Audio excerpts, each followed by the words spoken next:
श्री राम जय राम जय जय राम, श्री राम जय राम जय जय राम, श्री राम जय राम जय जय राम, श्री राम जय राम जय जय राम, श्री राम जय राम जय जय राम, श्री राम जय राम जय जय राम। भोले बाबा की नगरिया सब मिले जय है मिलनाना। हरे हरे भोले बाबा के नगरिया सब मिले दर्शन करी है ना। हरे राम राम राम हरे हरे, हरे कृष्णा कृष्णा कृष्णा हरे हरे, हरे राम राम राम हरे हरे, हरे कृष्णा कृष्णा कृष्णा हरे हरे। ओम शंकर जगत वंद जगदीशा, सुर नर मुनि सब नामहि सीसा। शंकर जगत वंद जगदीशा, सुर नर मुनि सब नामहि सीसा। शंकर जगत वंद जगदीशा, सुर नर मुनि सब नामहि सीसा।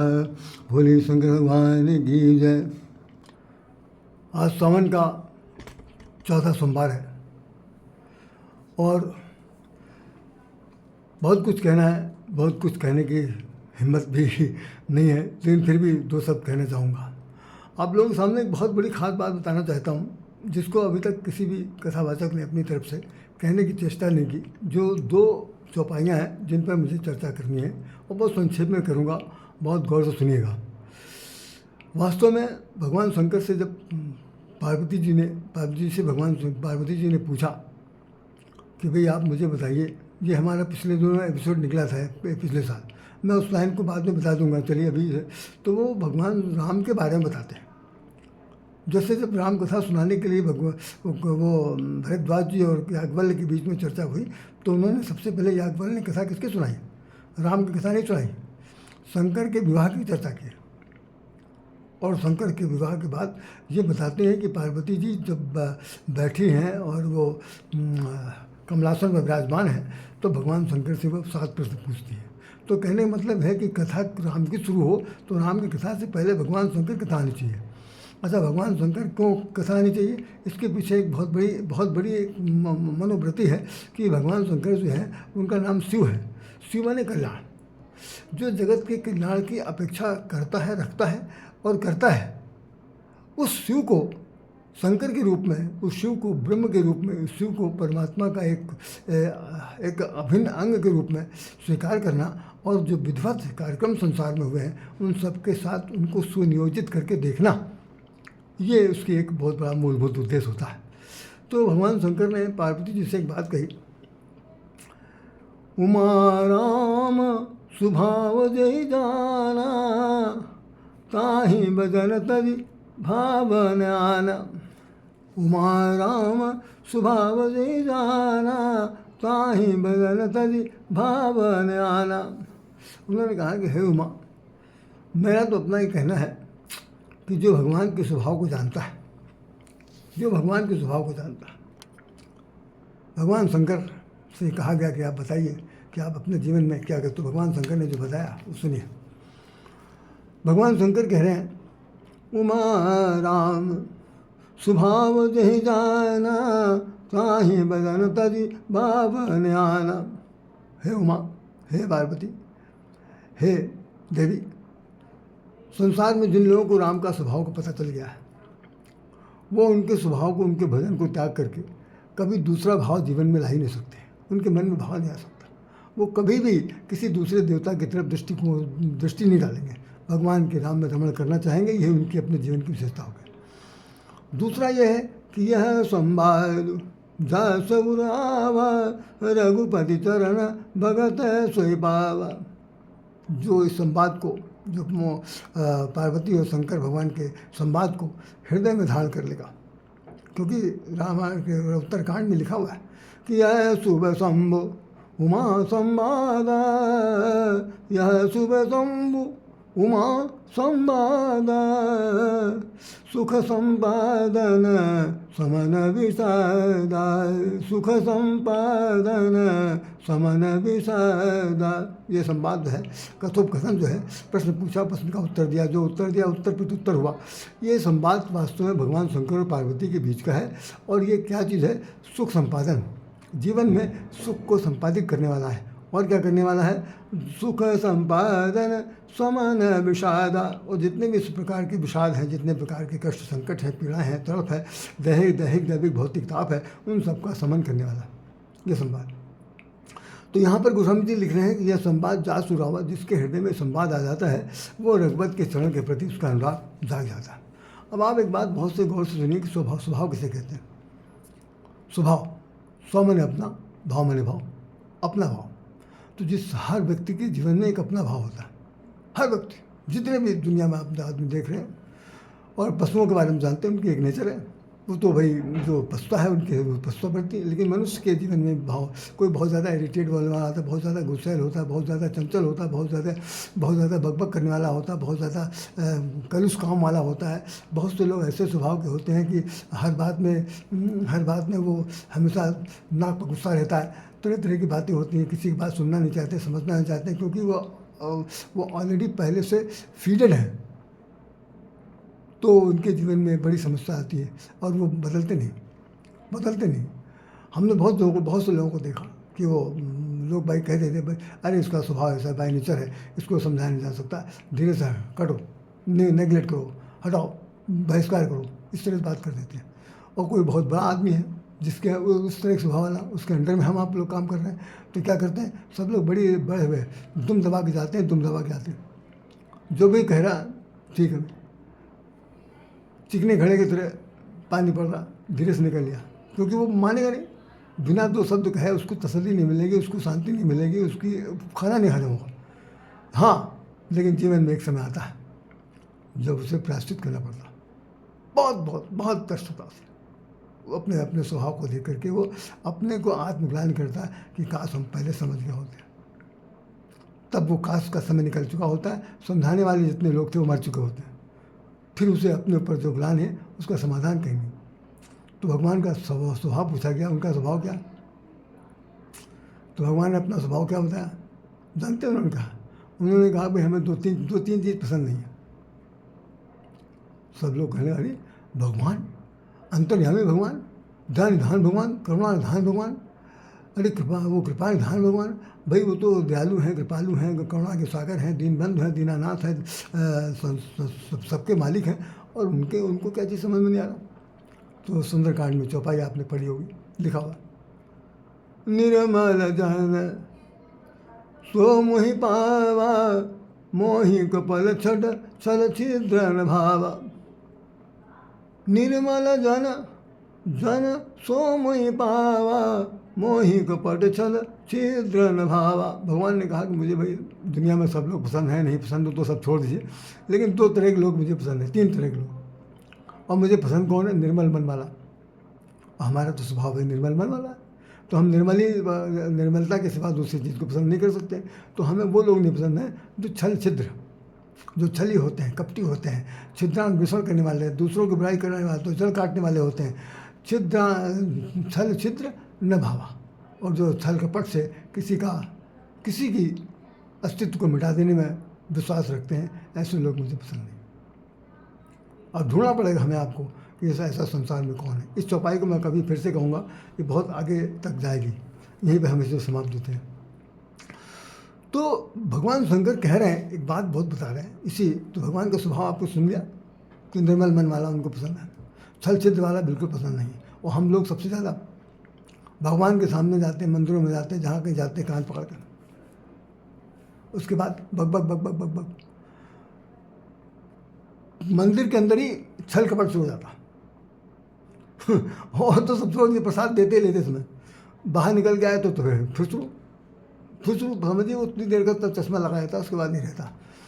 जबकि हमने एक चौपाई पढ़ के सुना दी थी कि मन कहा माना सिद्ध नर पावा, जय कथा कपट तज गावा। इसका मतलब है संसार में बहुत सारे लोग हैं जिन्होंने छल कपट के साथ पथ कथा गाई है, तो जिन्होंने छल कपट के साथ कथा गाई उनको क्या मिला, और जो छल कपट के बिना गाएंगे उनको क्या मिलेगा या मिला है।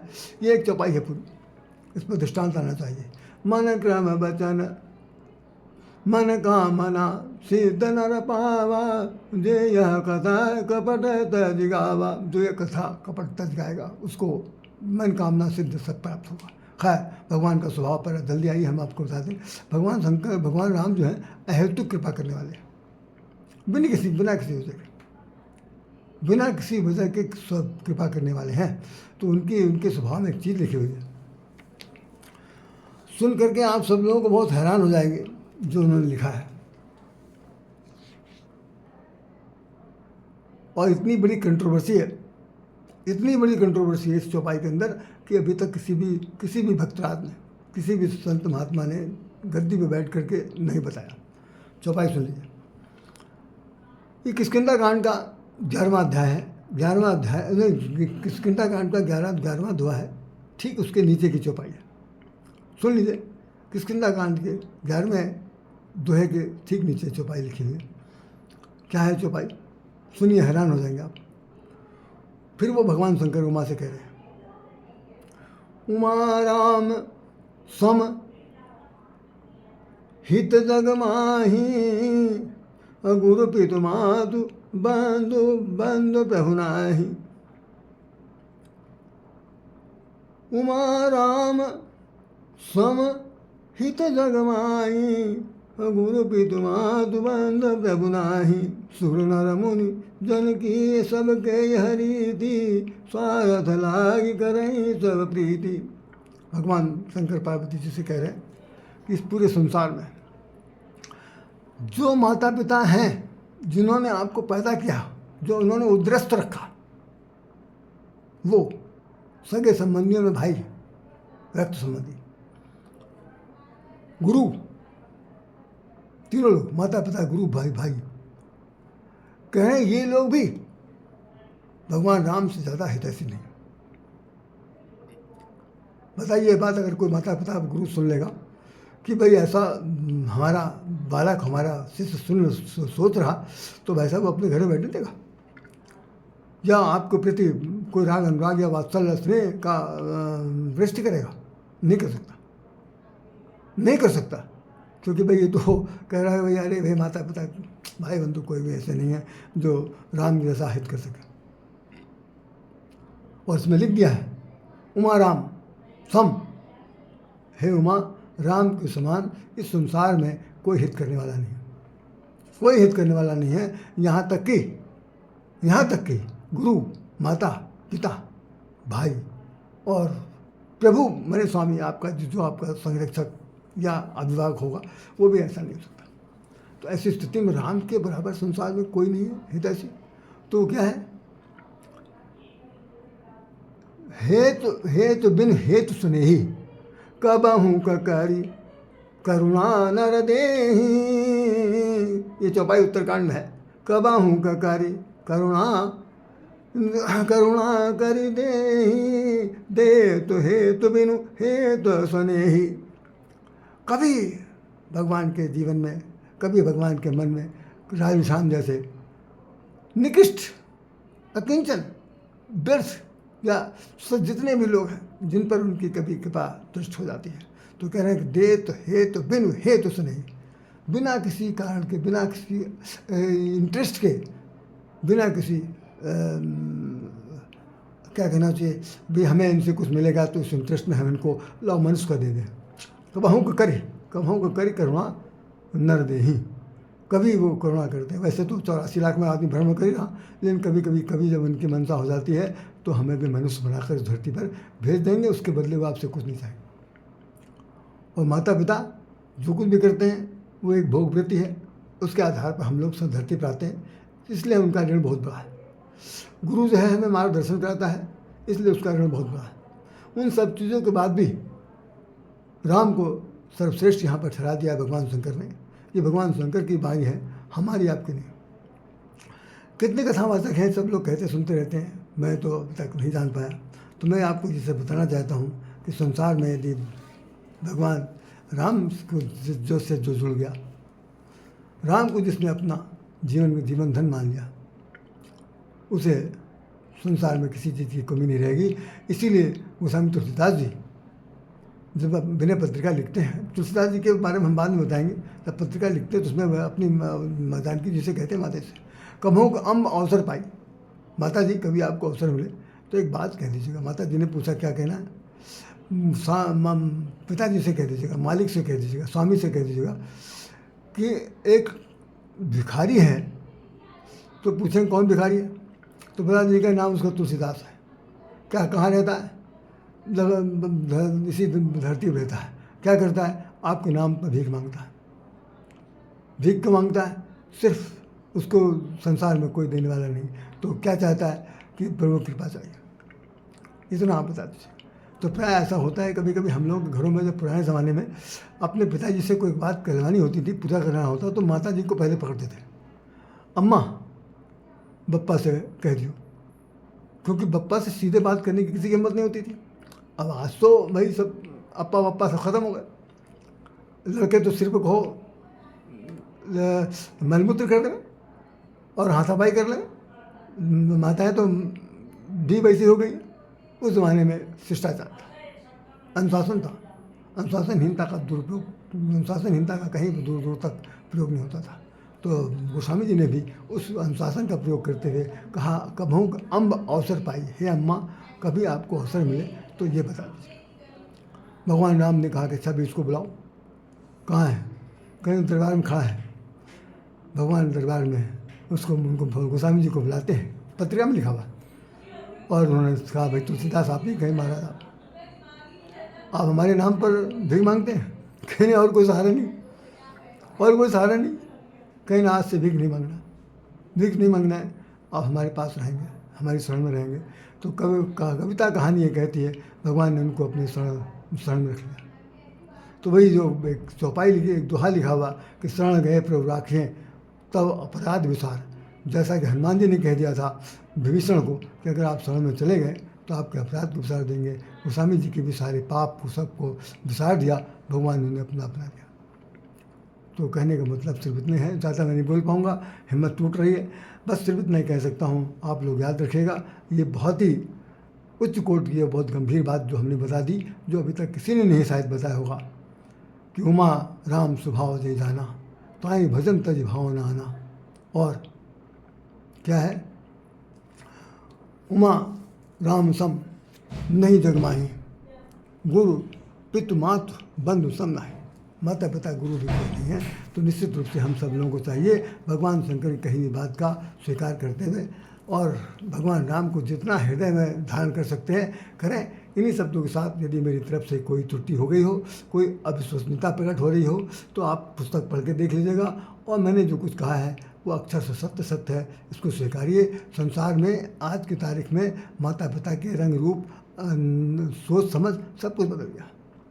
बड़े बड़ी लड़ाइयाँ हो रही साहब, कोर्ट के अंदर केसेस जा रहे हैं प्रॉपर्टी को लेकर के, माता पिता को लोग कोई मारने लगे हैं, कोई काटने लगे हैं, कोई माँ बाप ही खुद चिढ़ने लगे, तो बहुत सी स्थिति खराब हो गई। तो अब किसको वात्सल्य रस से जुड़ा हुआ कहा जाए, किसको समर्पित कहा जाए। बस एक माँ का हृदय ही है जो थोड़ा सा सब प्रकार से बिगड़ जाने के बाद भी वो अटूट रहता है। बस यहीं पर हम लोग सिर झुका देते हैं कि माँ का जो तत्व है वो अपने आप में अद्वितीय है। इन्हीं शब्दों के साथ राई श्याम राधे आपको हृदय से नमन करता है। जय श्री राम, जय श्री कृष्ण, जय श्री राधे, जय श्री राम, जय श्री कृष्ण राधे, जय जय।